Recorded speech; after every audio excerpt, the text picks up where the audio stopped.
open up your pocketbook, open up your wallet, donate money. If you've donated already, encourage others to do the same.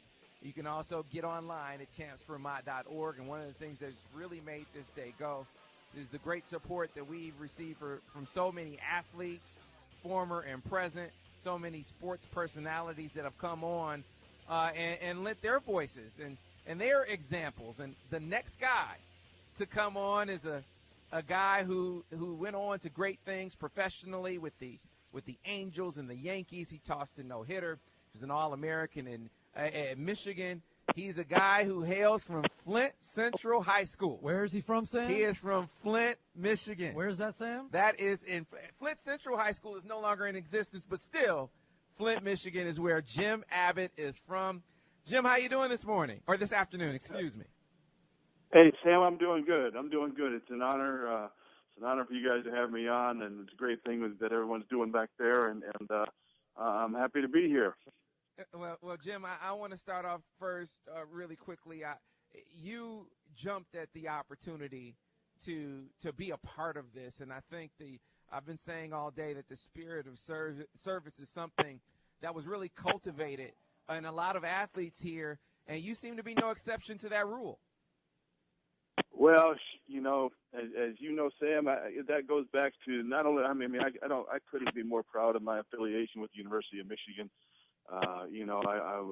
It treated me so well, and it's such a great place, a great facility. The Mott Children's Hospital is an incredible resource for the people of the whole state. But it goes back to Flint too. As you know, a lot of people were there for me growing up. A lot of people believed in me, supported me. Told me that I could get in the game, that I could play, helped me to learn to do things in a different way, and that made all the difference in my life. So. I always appreciate when people are trying to make a difference and trying to encourage people to believe in what is possible. Yeah, I got to tell you, Jim, I got a real dose of what was possible with Jim Abbott during my high school years. And I got to ask you a question. This is a personal thing. A lot of people want to know what it was like to throw a no-hitter.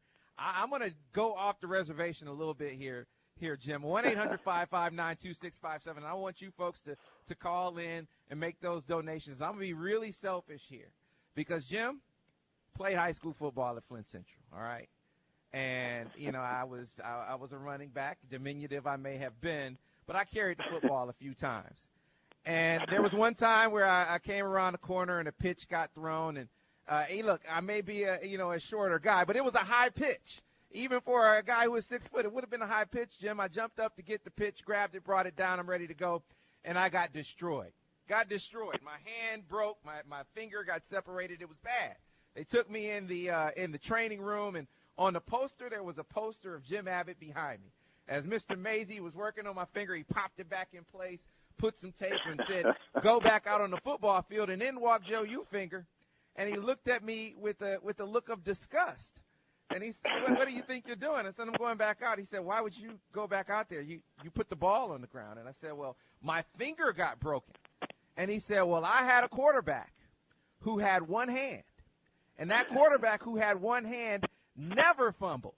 And not only did he never fumble in a game, he never fumbled in practice. So, Jim, all of these years, I have wondered, is that story true? Did Jim Abbott never fumble, not just in a game, but never fumbled in practice as well?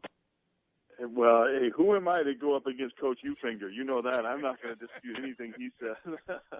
That's funny. That's a funny story. And to this day, you talk about service, Sam. You talk about people who gave you a chance, and you brought up, Joe Ufinger, our high school football coach. I never played football before.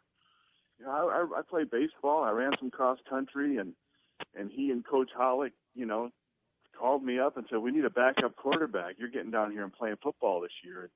And I didn't know how to put the equipment on. I did the pads, the helmet, any of that stuff. And I walked on that field, and we had a good team. We were one of the best teams Central ever had. And they all took time out of that practice, to work on that handoff. I had to hold the football, by the very end of it. I couldn't hold it, hand the ball off to the running back on my left with my right hand. Obviously, I couldn't hold the ball like that. So I had to kind of grab the ball by the end and I had to work on that snap over and over, getting my left hand down and my right hand even lower, and that kind of optimism, that kind of belief, that made all the difference. And I don't know, I don't remember if I had any fumbles or not, but I worked hard at it, and I had good people who believed that I could do it.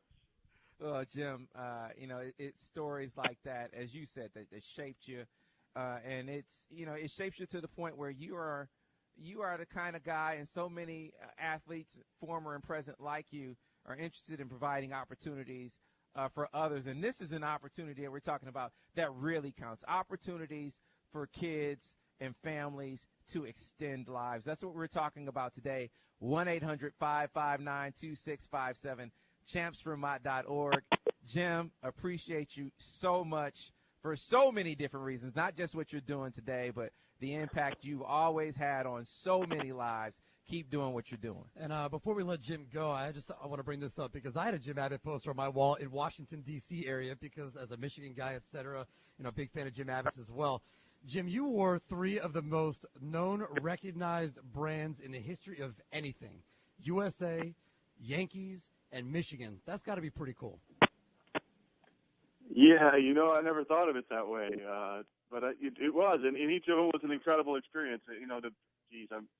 To play in the gold medal game, win a gold medal in Seoul, Korea, represent University of Michigan on that team. That was a college team, with the best amateur players from around the country, and then the Yankees. When you play for the Yankees, it's lifelong. It never goes away. People recognize you for that, and everywhere. Even to this day, I walk down the street, people say, "Hey, Jimmy, I remember that no-hitter you pitched." But Michigan's right up there. I tell you, it's one of my proudest affiliations, and I follow the team closely. I follow all the inside information that I know Mr. Webb holds so close to his vest. And to this day, I'm a big Wolverine fan, and no matter where I go, I'm really proud of that. So I hope that you guys do really well today. That hospital is a fantastic place. I could tell you my own family story that it made such a difference, but I know the people of Michigan really rely on it, and I'm really happy to be a part of the show. All right. Thanks a lot, Jim, man. Appreciate your time. Hey, all right, guys. Thanks a lot. Talk to you later.